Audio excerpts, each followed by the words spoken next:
Boa noite, irmãos. Que a graça e a paz do nosso Senhor Jesus esteja com todos nós. É um grande privilégio estar aqui mais uma vez. É motivo de muita alegria também poder estar com os irmãos e compartilhar assim a palavra do nosso Deus.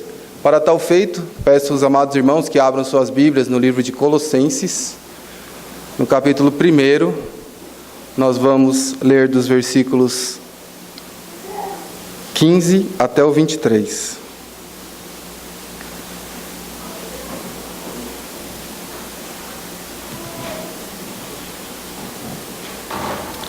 Nós vamos dar continuidade à primeira vez que nós estivemos estudando a carta de Colossenses, e hoje nós iremos ler a segunda perícope, ou a segunda parte do texto. Da outra vez que falamos no livro de Colossenses, nós começamos a introdução falando sobre fé, esperança e amor, ali no versículo 3 e 4. Também falamos da implicação do crescimento, que não basta estar ali e ser já crente e dar frutos, mas precisa estar sempre crescendo e frutificando. Então, tem frutos que vêm do crescimento espiritual. Também falamos, por último, que devemos ter gratidão pela redenção em Cristo Jesus. Tendo feito isso, o apóstolo Paulo começa a direcionar o novo ensino para a igreja de Colossos. Ou seja, ele explicou sobre a fé, esperança e amor. Isso era muito bom e a igreja de Colossos tinha. Disse que eles tinham que continuar crescendo e ter gratidão pela redenção em Cristo Jesus. E ele também termina essa perícope que a gente viu da outra vez, que Deus preparou o Filho do seu amor para a nossa salvação e redenção. Então, no capítulo 15, algumas Bíblias estão... No versículo 15, algumas Bíblias estão algumas mais novas como a minha estão ele. Então, preste atenção, ouça com fé a palavra de Deus. Eu farei a leitura do versículo 15 até o 23.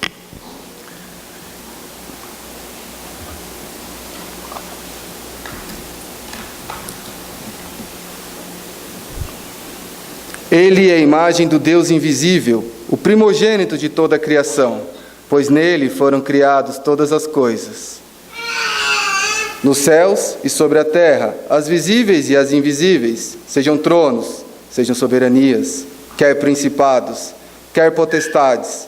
Tudo foi criado por meio dele e para ele. Ele é antes de todas as coisas. Nele tudo subsiste. Ele é a cabeça do corpo da igreja. Ele é o princípio, o primogênito de entre os mortos, para em todas as coisas ter a primazia, porque aprove a Deus que nele residisse toda a plenitude. E havendo feito a paz pelo sangue da sua cruz, por meio dele, reconciliasse consigo mesmo todas as coisas, quer sobre a terra, quer nos céus. E a vós outros também, que outrora erais estranhos e inimigos do entendimento, pelas vossas obras malignas, agora, porém, vos reconciliou no corpo da sua carne, mediante a sua morte, para apresentar-vos perante ele santos, inculpáveis e irrepreensíveis, se é que permaneceis na fé, alicerçados e firmes, não vos deixando afastar da esperança do evangelho que ouvistes, e que foi pregado a toda criatura debaixo do céu, e do qual eu, Paulo, me tornei ministro. Irmãos, abaixem suas cabeças, vamos pedir que o Senhor fale conosco. Maravilhoso Deus e bendito Pai, nós cantamos cânticos, lemos passagens bíblicas e agora estamos aqui para ouvir a Tua palavra. Senhor, pedimos, fale conosco, não por causa de mim, Senhor, porque de todos que estão aqui, sem dúvida alguma, Senhor, eu sou o mais miserável, o mais pecador.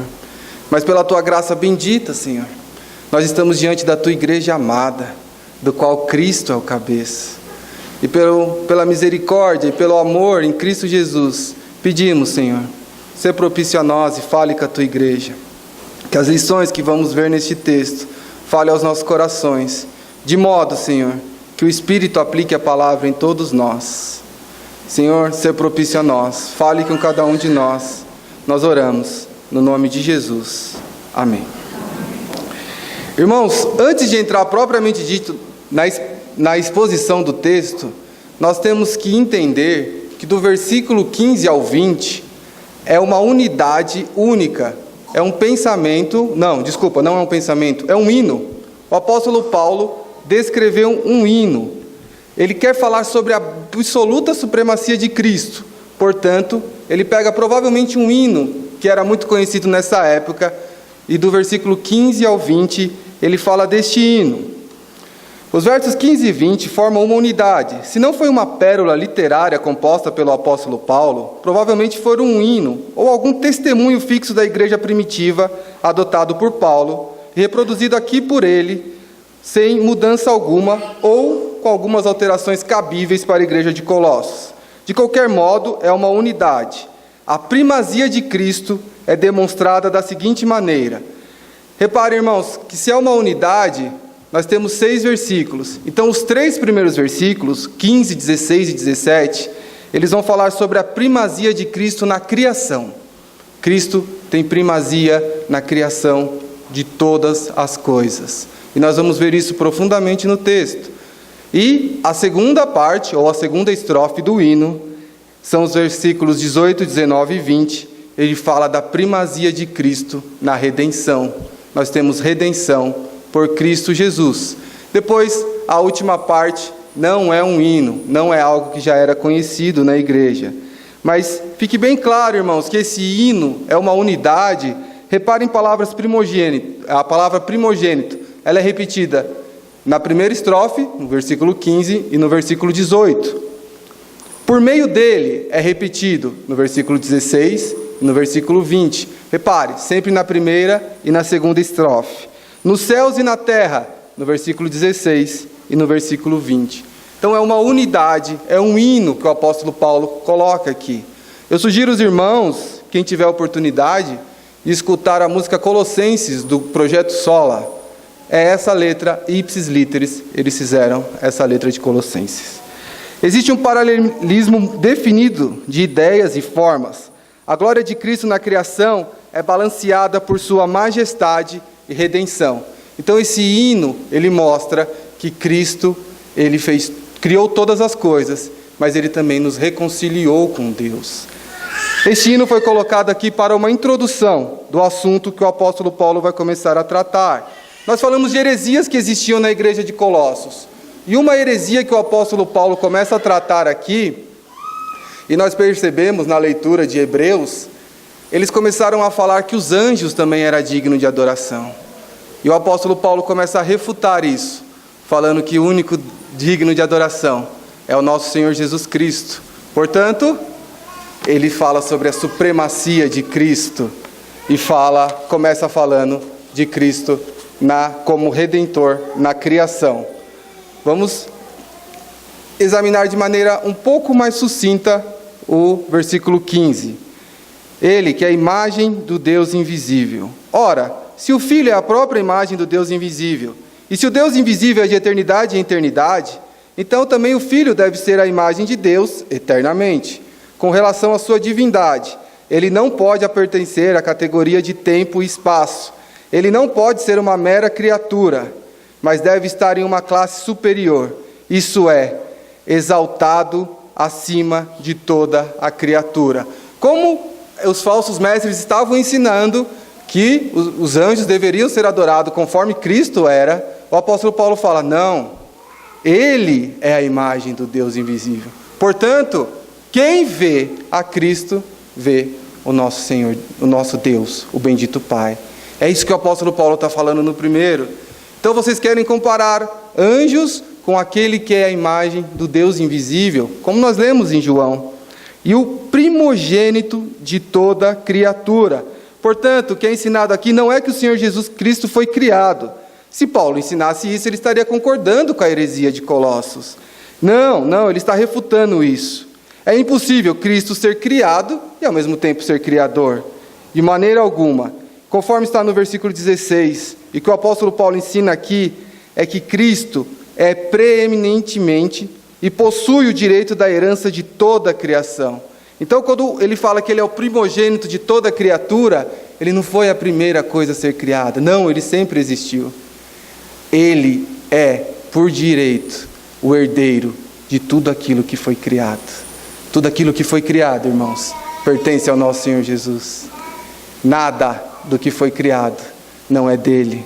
E o apóstolo Paulo continua no versículo 16, que harmoniza com o versículo 15, no sentido da ideia central do texto, que é a supremacia de Cristo. Cristo acima de toda criatura. E isso que é enfatizado novamente. Afinal, era o tema principal da carta de Colossos. Paulo refutando os falsos mestres. E ele continua falando, todas as coisas. Então, quando ele fala, pois nele foram criadas todas as coisas. Não faz diferença, irmãos, se as coisas que foram criadas são materiais ou espirituais. Tudo foi criado pelo nosso Senhor Jesus Cristo. E ele continua, isto é em relação ao Filho, o primogênito. Uma vez que devemos ter em mente aqui, que a ênfase do apóstolo Paulo nessa passagem é que o Filho é plenamente divino. Ele está refutando qualquer heresia que tentava falar à igreja de Colossos que Cristo era um ser divino, que era semelhante aos anjos. Não, ele é superior aos anjos. Nele, toda a plenitude da divindade habita corporalmente. Logo, é inteiramente razoável para ele, Paulo, dizer que o Filho não é apenas aquele que todas as coisas devem à sua origem, como ele também é o agente divino de toda a criação, mas também o alvo da existência dela. Então nós temos que ver o caráter duplo de Cristo aqui. Ele não é só o agente de toda a criação, mas toda a criação existe para a glória dele. Tudo foi criado para a glória dele. Infelizmente o pecado veio ao mundo, e o pecado vindo ao mundo, quebrou este mundo ficou. Houve necessidade de redenção, que nós veremos versículos à frente, que houve a redenção por quem criou todas as coisas. Ele é o Senhor soberano de todas as criaturas. Logo, não há absolutamente nenhuma justificativa para se confiar ou buscar ajuda, ou adorar qualquer mera criatura, mesmo se essa criatura for um anjo. Os anjos, por mais que vivam nos céus, não são Deus, são criaturas e, como tais, estão sujeitas a Cristo. O apóstolo Paulo continua falando, é isso, irmãos, vocês estão adorando criaturas ao invés do Criador. E essa heresia tomava força, irmãos, de modo que o apóstolo Paulo tem que agora falar sobre as coisas que estão nos céus, que são as coisas que a gente não vê, e as que estão na terra. Reparem, o próximo, nos céus, sobre a terra, as visíveis e as invisíveis. Aqui está claro que as criaturas visíveis são as que estão na terra, e as invisíveis, as que estão no céu. Portanto, o apóstolo Paulo está ensinando aqui que os seres angélicos, que os falsos mestres estavam constantemente se referindo, de fato existem. Existem, irmãos, anjos caídos ou não caídos, eles existem. Mas que eles não têm poder nenhum se não for em Cristo Jesus. Deus não tem o poder nenhum para eles, a não ser que seja cumprido aquilo que ele ordena aos anjos. É isso que o apóstolo Paulo está falando aqui. Parem de adorar aos anjos, vocês podem adorar o próprio Deus. Porque como Deus, Jesus criou o universo material e espiritual para o louvor da sua glória. É como se o apóstolo Paulo, de uma maneira bem sucinta, falasse para a igreja: vocês realmente querem trocar aquele que criou todas as coisas por algumas pessoas que só sabem criar heresias? Ele fala isso nessa passagem. Irmãos, nos céus e sobre a terra, Deus criou tudo. E muitas vezes nós nos perdemos adorando criaturas ao invés do próprio Criador. E no versículo 17, ele prossegue falando: Ele é antes de tudo. Ele é, portanto, o precursor. A doutrina da pré-existência de Cristo, desde a eternidade, é ensinada como a que nós lemos no Evangelho de João, capítulo 1, os versículos 1 e 2. Ele é certamente o alfa e o ômega, como nós cantamos. A primeira letra do alfabeto grego e a última. Ele é o princípio e o fim. Ele é o primeiro e o último. Sugere aqui, irmãos, a preeminência e a majestade de Cristo em relação a todas as criaturas. Muitas vezes, irmãos, Nós chegamos a duvidar, mas todas as criaturas, sim, irmãos. Ele acalmou o mar na hora que ele quis. Jonas saiu do grande peixe, na hora que Deus quis. E tantas passagens. Choveu quando Elias orou, porque Deus quis. Irmãos, essas coisas acontecem. Salomão foi muito sábio, porque Deus quis. Ele tem poder sobre todas as criaturas. E tudo subsiste nele, ou seja, todas as coisas se firmam nele. O nosso Senhor Jesus Cristo é o ponto sustentador do universo, irmãos. Todas as coisas estão sobre o seu poder, é sustentado nele. É Ele que segura esse universo, que mantém esse universo funcionando. A posição central de Cristo é defendida aqui contra os que rejeitam.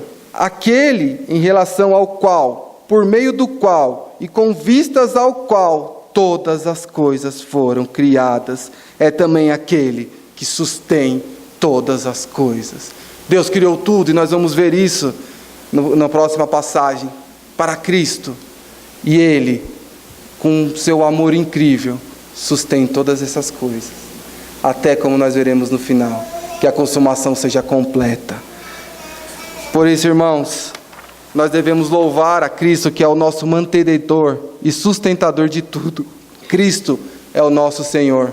Como diz um teólogo do início do século passado, que eu gosto muito, não há um único centímetro quadrado em todos os domínios da nossa existência, sobre os quais Cristo, que é soberano sobre tudo, não clame, é meu.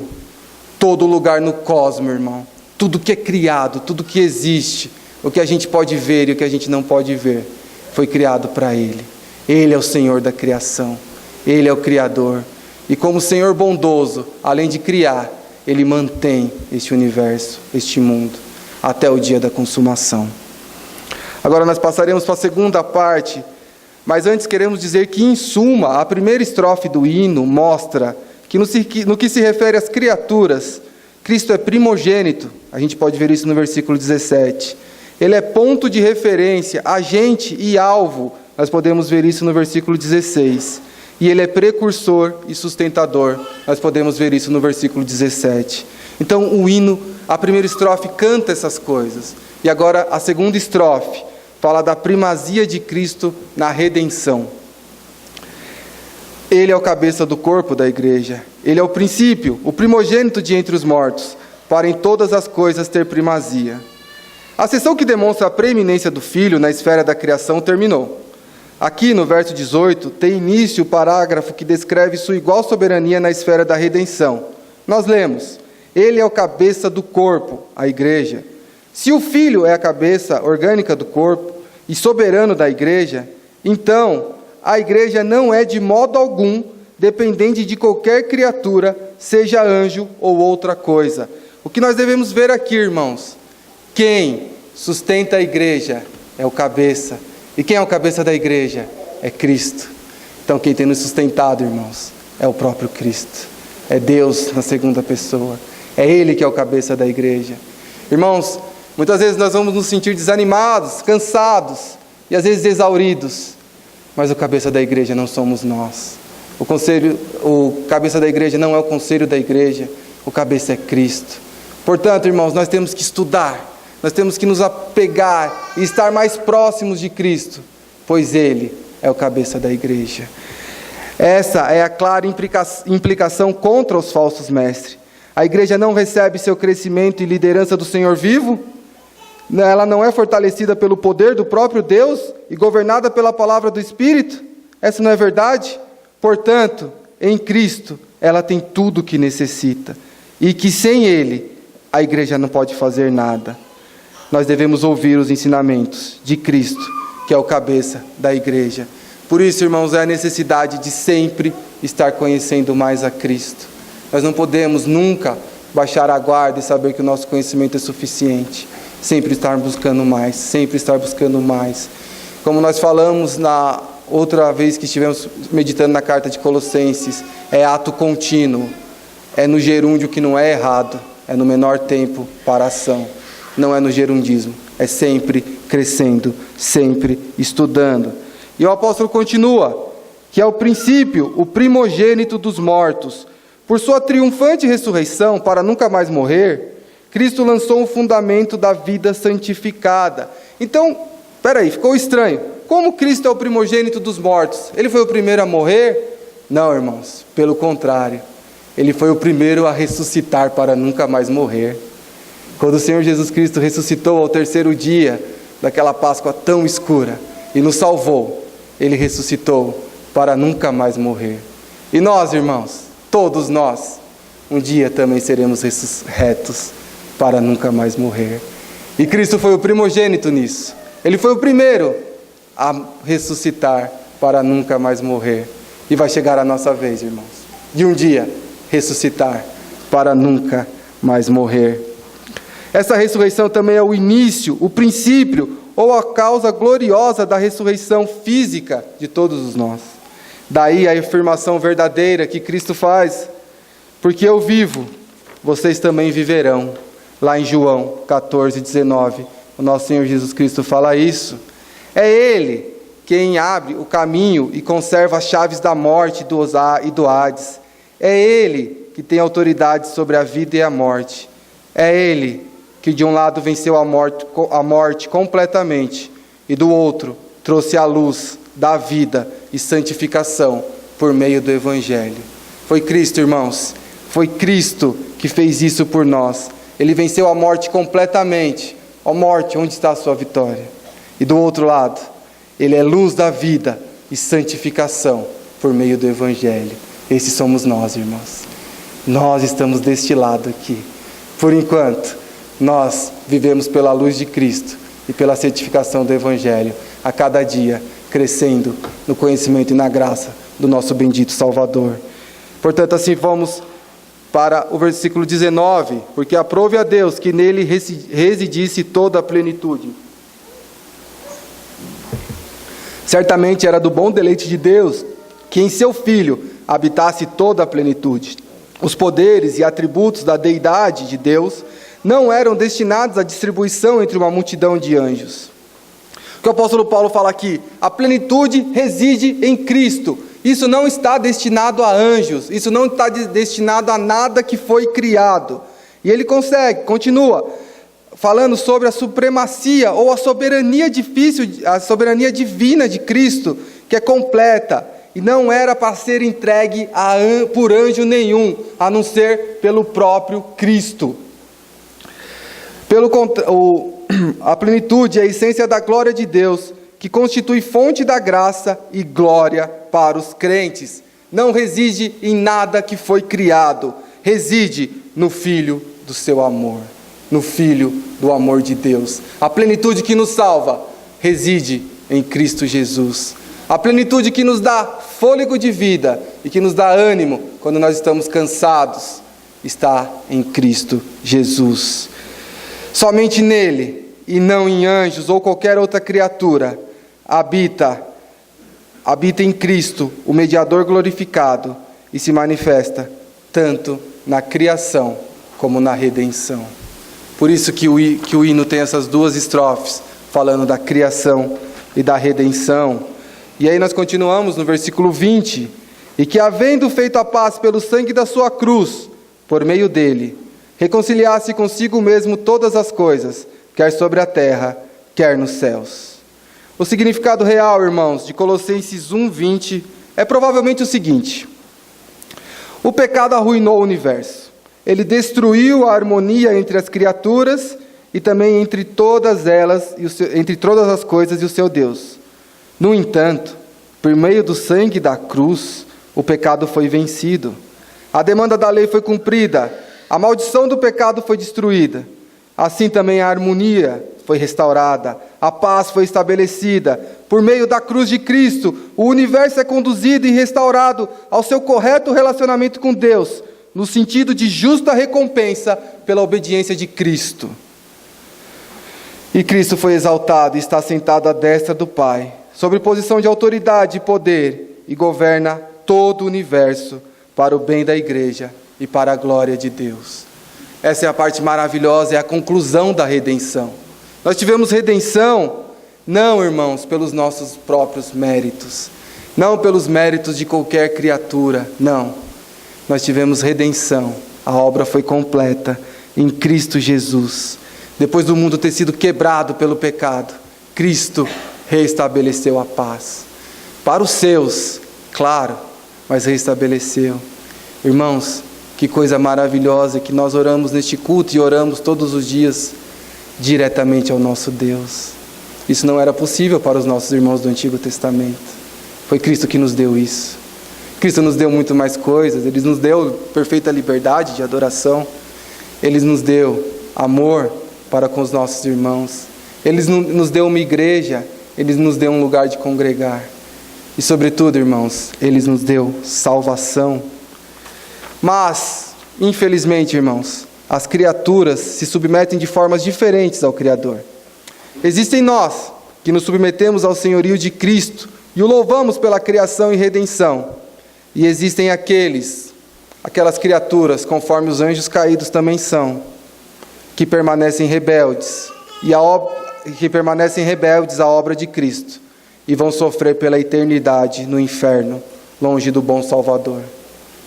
Jesus Cristo fez a redenção, irmãos, mas ainda permanecem aqueles que não foram escolhidos, vão passar a eternidade sofrendo, mesmo o nosso Senhor tendo produzido de maneira incrível a nossa redenção. Eles permanecem com o seu coração rebelde. Portanto, é uma hora para nós refletirmos as nossas atitudes e também pensarmos que essa segunda estrofe, em suma, resume que Cristo é o primogênito e o cabeça da igreja. Ele é o ponto que sustenta todas as coisas, está no versículo 17. Ele é o Redentor e reconciliou todas as coisas nos céus e na terra. O poder de Cristo, irmãos, e o poder da obra na cruz é tão grande. Às vezes a gente, ao passar dos anos, para de pensar e refletir nessas coisas. Mas está no texto. Ele fez redenção com todas as coisas, nos céus e na terra, pelo seu poder. E por último, irmãos, nos versículos 21 ao 23, Cristo tem a primazia na consumação.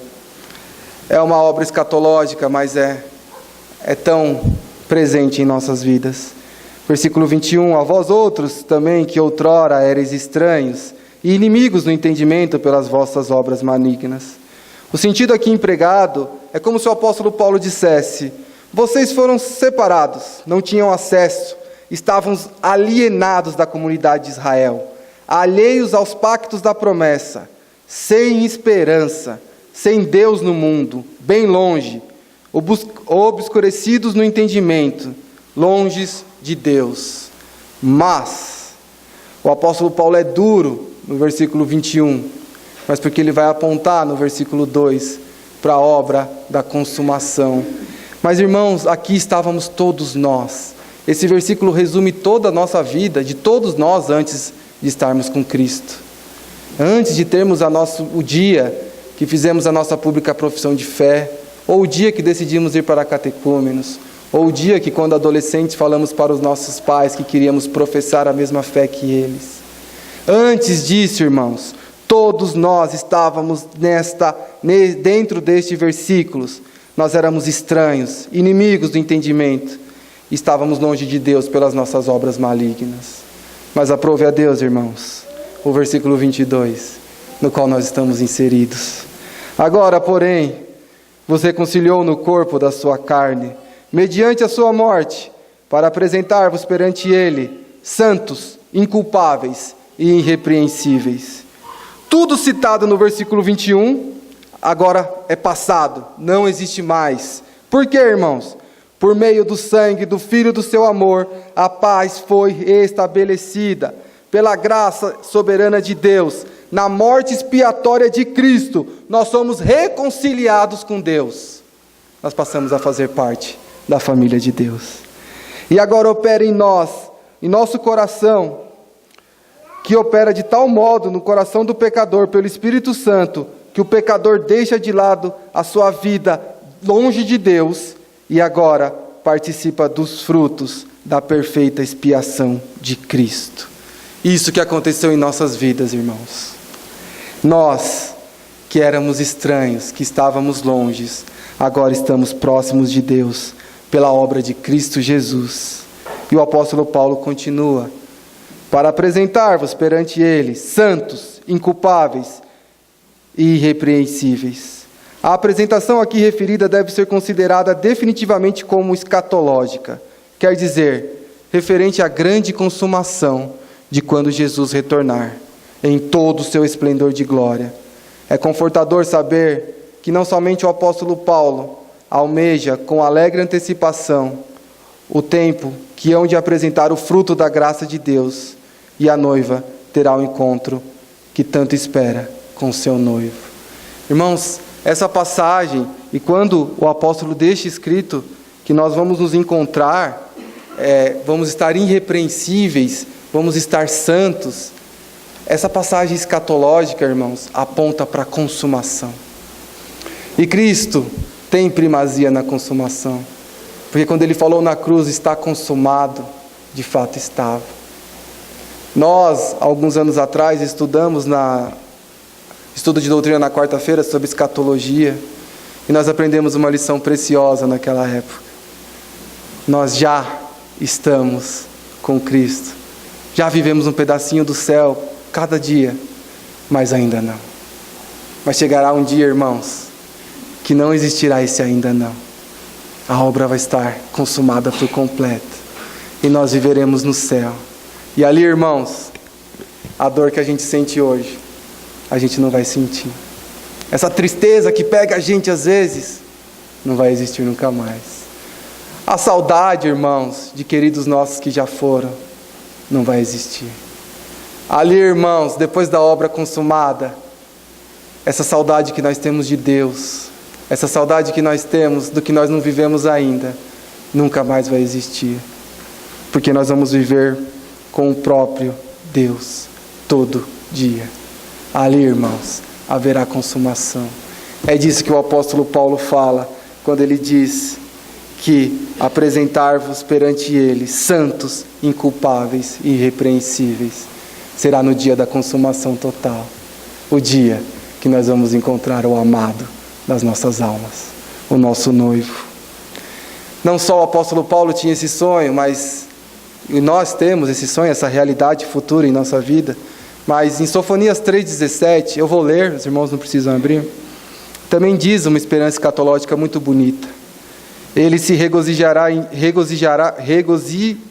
ti com alegria, repousará no seu amor e se alegrará em ti com cântico. O próprio Deus fará isso conosco. Como Adão tinha um encontro com Deus na viração do dia, irmãos, nós teremos um relacionamento com Deus. Nós temos aqui nessa terra, mas infelizmente, irmãos, pelo já e ainda não, o nosso corpo ainda tem as marcas do pecado. O nosso corpo ainda geme por salvação por completa, por salvação pelo corpo que nunca mais vai morrer, que é o corpo de Cristo. No versículo 23, irmãos, depois dessa apresentação da volta do Senhor, é necessário preencher uma condição. E Paulo prossegue: se é que permaneceis na fé, alicerçados e firmes.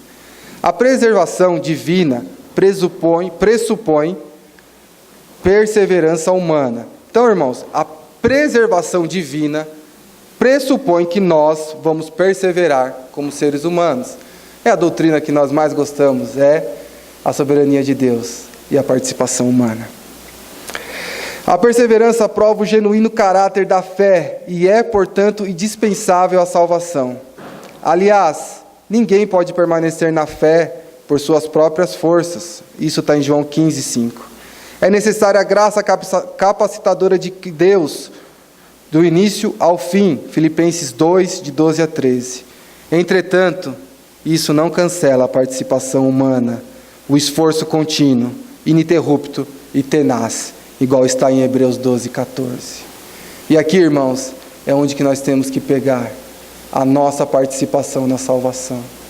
O quanto nós temos estudado, quanto nós temos nos relacionado com Cristo. Nós temos relacionamentos tão bons com os nossos amigos aqui na terra. E os nossos relacionamentos com Deus, como são? Nós temos um relacionamento tão bom com os nossos vizinhos, com os nossos parentes. E como nós nos relacionamos com o próprio Deus? Seguindo, o apóstolo Paulo fala: não vos deixando afastar da esperança do evangelho que ouvistes. Um dos perigos que ameaçava a igreja de Colossos era o caráter duplo. Essa mesma dicotomia que ameaça nossas vidas. Nós separamos, irmãos, o sagrado do profano. Nós vivemos a nossa vida sagrada no dia do domingo, e nós viemos na escola dominical, e nós almoçamos, demos uma descansadinha, e viemos para o culto à noite. E é o dia sagrado das nossas vidas. Mas em segunda-feira, as nossas primeiras atitudes já não glorificam a Deus. E nós passamos uma semana inteira vivendo longe de Deus, para no domingo voltar a ter a vida sagrada. Não é isso que Deus quer de nós, irmãos. Ele não quer essa dicotomia. Ele não quer essa vida de caráter duplo, mas Ele quer uma vida de conversão genuína. E o apóstolo Paulo combate isso na igreja de Colossos. Ele está advertindo os colossenses contra o relapso em relação ao seu antigo estado, com todos os vícios destruidores da nossa alma. Irmãos, quando nós viemos a Cristo, nós temos que mandar fora todos os vícios que nos aprisionavam e nos mantinham longe de Cristo. Nós temos que jogar para fora. Nós não podemos mais flertar com isso, nunca mais. É longe de nossas vidas. É assim que nós temos que viver. Por quê, irmãos? O apóstolo continua aqui: para assim não se afastarem do verdadeiro evangelho que vocês ouviram, está falando para a igreja de Colossenses, e obedeceram, conforme vimos no capítulo 1, versículos 6 e 8. É por isso, irmãos, não se afastem do evangelho. É muito fácil viver as coisas do mundo. É muito fácil aceitar banquetes das finas iguarias do rei. Mas é muito difícil viver uma vida de compromisso com o nosso Senhor Jesus. Ele também conclui, o apóstolo Paulo conclui dizendo do Evangelho, falando que ele se tornou ministro. E aqui, irmãos, é concluindo mesmo de maneira que ele deixa, do qual eu me tornei ministro. É apenas uma ponte para a próxima parte de Colossenses, que se Deus quiser nós veremos no próximo mês. Mas o apóstolo Paulo simplesmente na próxima parte vai dizer às igrejas de Colossenses: eu me tornei ministro para pregar Cristo. E na próxima parte ele vai falar de Cristo. E na outra parte ele vai falar de Cristo. E por que ele vai falar da carta inteira de Colossenses de Cristo? Porque é a maneira pela qual ele encontrou de refutar todas as heresias que existem na igreja de Colossenses. Irmãos, se falar de Cristo, se estudar a Cristo, refutava as heresias na igreja de Colossos, serve para a gente essa lição também. Portanto, irmãos, vamos estudar sobre Cristo. Nossos livros de Cristologia, nossos livros sobre o ser de Cristo, sobre o ser de Deus e seus atributos, vamos estudar, irmãos, porque nós vamos nos aproximar e conhecer o poder incrível que existe no nosso Deus. Tendo visto isso, irmãos, eu queria que a amada igreja abrisse a Bíblia em Romanos 1, 25. E queria que a gente fizesse duas aplicações. Romanos 1, 25.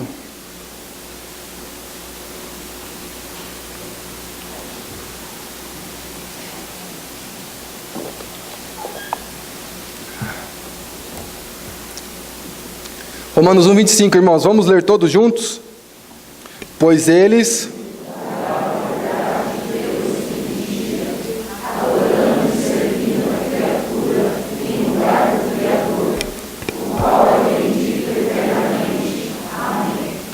Não só a igreja de Colossos, em Romanos também, eles estavam adorando a criatura ao invés do Criador. E como nós falamos de criação, redenção e consumação, eu sei que aqui tem alguns irmãos que são bem estudiosos e devem ter falado, mas o Tiago não falou de queda? Irmãos, nós estamos falando de Cristo. De Cristo não se fala de queda. Ele proveu a criação, a redenção e a consumação. E a queda? Quem fez? Nós, irmãos. Nós promovemos a queda. É por isso que na oração tão linda do profeta Daniel, no capítulo 9, no versículo 8, ele fala: para nós cabe o corar de vergonha. É isso que cabe para nós, irmãos. pois a nossa única participação na história da criação e redenção é a queda, e é o que nos levou para a miséria, é o que nos levou para longe de Deus. Passamos a viver marginalizados e excluídos, de uma forma de não poder falar com Deus diretamente. E mesmo assim, irmãos, nós continuamos arrogantes, nós brigamos por tantas coisas que não edificam, passamos em nossas atitudes a adorar as criaturas e não ao Criador. Mas o Criador, diferente de nós, Ele é imutável em seu infinito saber. Sabendo que nós iríamos cair em pecado e quebrar este mundo, Ele preparou criação, redenção e consumação em Cristo Jesus para a nossa existência na terra e para o louvor da sua glória. Hoje, irmãos, novamente, através do sacrifício bendito de Cristo, nós podemos falar diretamente com Deus vivo e temos a esperança futura, escatológica da consumação, de viver um dia a eternidade sem pecados. Por isso, irmãos, nós devemos louvar este bom Criador, Redentor e Consumador de todas as coisas. E o segundo ponto, irmãos, que eu gostaria de fazer a aplicação. O nosso Senhor Jesus tem primazia na criação, na redenção e na consumação. Mas em sua vida, Ele tem primazia? Quem tem tomado a primazia da sua vida? Quais são suas atitudes no que depende de nós, na participação humana? A sua vida realmente tem sido a primazia do nosso Senhor Jesus Cristo? A história de cada um, irmãos, é descrita pelo caminho que perseguimos. E esses caminhos só apontam para dois destinos: o bendito caminho de Cristo ou o terrível caminho de quem está longe de Cristo. Se por um acaso você está conosco essa noite e ainda não tem um compromisso com Cristo, hoje pode ser o dia de você passar a ter uma vida de compromisso com Cristo e viver em guerra com o pecado, em busca de viver em novidade de vida com o nosso Deus. Se você está na igreja há muitos anos, mas está desanimado, desestimulado, é hora de colocar as coisas no lugar e trabalhar de modo que Cristo passe a ser a primazia da sua vida. Meus amados, seja onde for e o que Deus tem preparado, separado para o nosso viver, em comunhão com Jesus Cristo, ore e peça a Deus que tire qualquer coisa que te atrapalha de servir a Deus com primazia. Ore nesse momento, que o Senhor Deus tire de você tudo aquilo que tem te atrapalhado, para que Cristo seja a primazia da sua vida. E peça que o Senhor lhe dê força, coragem, capacidade, para que o nosso Senhor Jesus que vive, passe a ter primazia. Porque Ele, irmãos, tem primazia em tudo que Ele criou. Ele nos reconciliou com Deus. Ele tem a primazia na consumação. Hoje, nós podemos orar diretamente ao Pai e pedir que, pelo seu imenso poder, transforme a nossa vida, para que possamos aparecer mais com seu Filho bendito, o nosso Senhor Jesus. A Cristo, irmãos, o nosso Senhor, Criador, Redentor e Consumador, seja a glória pelos séculos dos séculos. Vamos abaixar nossas cabeças, irmãos, vamos orar.